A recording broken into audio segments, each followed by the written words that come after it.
Hello everyone. So I'm in one of my most favorite places in the world, and that's the Art of Living Center in Boone, North Carolina. And I'm so fortunate because I heard Dr. Joel Fuhrman was coming this weekend, and we were in Georgia. I was visiting family, and what a beautiful opportunity to sit in on your seminar and learn more than we've seen on the numerous PBS seminars and the 6 New York Times bestseller list books that he has. And it's just been a joy to be here and learn more. I love to learn. So thank you for being a human being who's dedicated his life to sharing.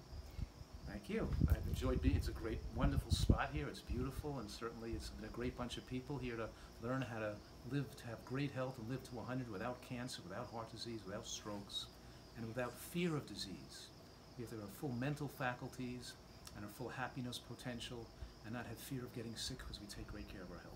Now, is that something you would like to hear about? Because I'd love to share about 10 minutes just talking about some of the ways that Dr. Fuhrman has found through his research to be able to take away the fear, to help people that are addicted to statins and have problems with diabetes and heart disease, etc. Because we want to live a happy, joyful life. And eating well is one of the first big steps we can do to it. And you guys know how much I love to eat green, but it doesn't mean I've always been that way. Which leads me into, what is your most recent book you just released on Amazon? Well, my most recent book is called Fast Food Genocide. And I think a lot of the public recognize that processed foods, commercial baked goods, and fast foods lead to heart attacks, strokes, and cancers. But I don't think people recognize that today we have 1 in 5 Americans are mentally ill. And 100 years ago it was 1 in 100 Americans. And they don't recognize how these low-nutrient, highly processed foods affect the brain and create anger and lack of intelligence and loss of creativity, and it doubles, and 2 servings a week doubles the risk of major depression. And those people eating these foods regularly, even when they're not depressed, develop what's called a dysthymic syndrome, which means their emotions are depressed somewhat, not to major depression levels, but they lose their enthusiasm for life, and they lose their creativity and excitement. So we're dumbing down our population, we're dumbing down our ability to be happy and to be well, not just because we're creating disease with food, but we're actually affecting the human brain. And the idea that people think they're destroying their body, becoming obese, developing diabetes, developing heart attacks, and they're destroying their body with food, and it's not hurting the brain too, is craziness. It's destroying your brain as well as it's destroying your body. So there's a lot more I could say about that, but let's take a brief introduction. But no, but that's really important, because I was telling Dr. Fuhrman a couple of moments ago about my life as a Southern girl playing basketball, and most everybody that's followed me knows how much I love my wheatgrass. I love to eat green and really, really healthy, 98% vegan. I won't tell you about the other 2%, but that's pretty good, 98% healthy food. But truly, I will say that as a kid, I used to love to eat anything, and I could get away with it. It's before I had the knowledge and the wisdom. So I'm saying, if I can do it, you can do it. And I remember having a hamburger eating contest at McDonald's with another girl on my basketball team before one of our most important games, and I had 3 Big Macs, 2 cheeseburgers, I think 3 French fries, an apple pie, and 2 cherry pies. And I was so excited because I was going to win. Well, was I winning? Heck no, I had the worst game of my life. And you know what? When I look back on those few months, I was pretty depressed too. It was enough to have the hormones of growing up and the pressures and stress of being a senior in school, but also having that diet didn't help me at all. So I've turned it around, and people like you, Dr. Fuhrman, are helping us see and study and get the research that we need to understand it's real. It's not just Marla talking. This is the real deal. Yeah, speaking of research, people don't recognize that 2 servings of fast food or commercial baked goods a week doubles your risk. It's a 51 increased risk of developing depression. And 1 serving a week of commercial French fries, because they use the oil fried over and over again, increases risk of breast cancer by 26%. We're talking about even moderate consumption of these dangerous foods are a significant risk factor for disease.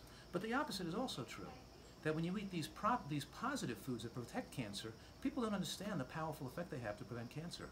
For example, I'll give a couple of examples. One would be like the study on mushrooms, that people eat mushrooms regularly. Even the size of your thumb, that's 10 grams a day, was shown in one major study to reduce risk of developing breast cancer by 64%. Just from that one little food. And I showed a study earlier where women who had breast cancer reduced their risk of recurrence or death by 71% just by having a little pinch of flax seeds in their oatmeal every morning, just by adding little flax seeds. There's so many positive things that people can do they don't know about. We really have the knowledge right now to win the war on cancer. We can give people information. They don't like the answer, They don't like that it means changing what they're eating. We get control of our life. But we don't have to have it happen to us. Isn't Right. it wonderful that Yeah. we can have control of our life if we just Right. study and research and try it? Just find out for yourself. I went off dairy when I was 16 because my skin was breaking out. I was getting besides normal hormones, the hormones that I was getting from the cow fat, you know, it's meant for a baby cow, not for a 16-year-old girl to be drinking milk. But I went in and I studied and I researched personally myself to see what it was that I had a lot of in my diet that could have been affecting that change. But again, that was me taking responsibility. And the same nutritional factors that cause acne cause breast cancer. So it's the high sugar, the high oil, and the high dairy, which raises IGF-1, insulin-like growth factor 1, which is an acne promoter, and a breast cancer promoter as well. It's this combination, this insulin IGF-1 sandwich, that really promotes acne and cancer later on in life. So this is something people have to learn about. It has to be reading, writing, arithmetic, and nutritional science should be taught all over the country, in all schools across this country. People aren't learning how to protect their health and solve the healthcare crisis we have. We have to solve the crisis by people being empowered, by having the knowledge to protect themselves. But people listening, they think, you know, oh yeah, that sounds great, but I'd rather enjoy my life and eat what I feel like eating, even if I get sicker. But they don't recognize that when you take great care of your health, your taste buds actually get stronger.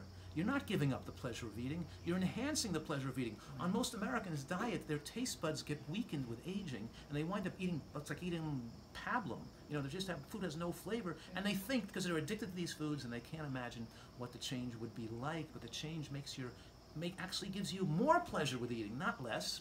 We're taking about a no-brainer here, you know, really adopting a healthy lifestyle. Yeah.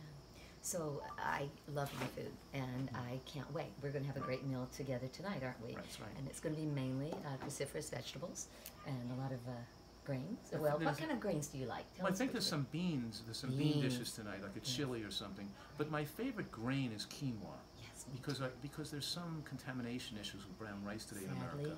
With arsenic contamination in brown rice. But in any case, I have this acronym called GBOMBS. GBOMBS, that highlights the most powerful anti-cancer foods to include in your diet on a regular basis. And the GBOMB stands for greens, beans, onions, mushrooms, berries, and seeds like flax seeds and chia seeds. So did you have your GBOMBs today? That's the question. Are you eating an anti-cancer dietary portfolio, or are you just going to lay yourself exposed to damage by not having this cornucopia of nutrients humans need to protect against cancer? We have the information. We got to put it into action. And when you put it into action, it's delicious. Yes.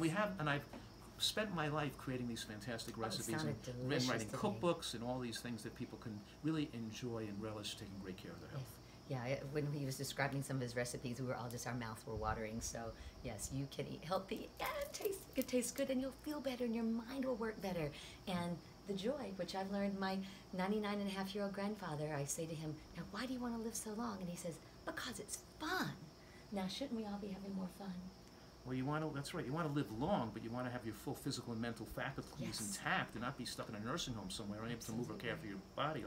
So we really have to, we're really giving people personal control of their health destiny, and to maintain their mental faculties as they age and have a great life. And this is a unique, these advances in nutritional science are such a blessing.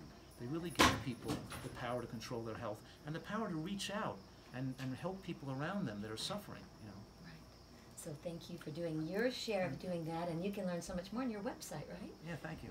And thank you for what you're doing too, and spreading this word of good health. And my website is drfuhrman.com, drfuhrman.com, if people want more information about myself and my books and things. And he's written so much about creating a diet for healthy living, and we're just so grateful. And thank you for listening, and I'll keep sharing a lot more fun that can help you along the way to have a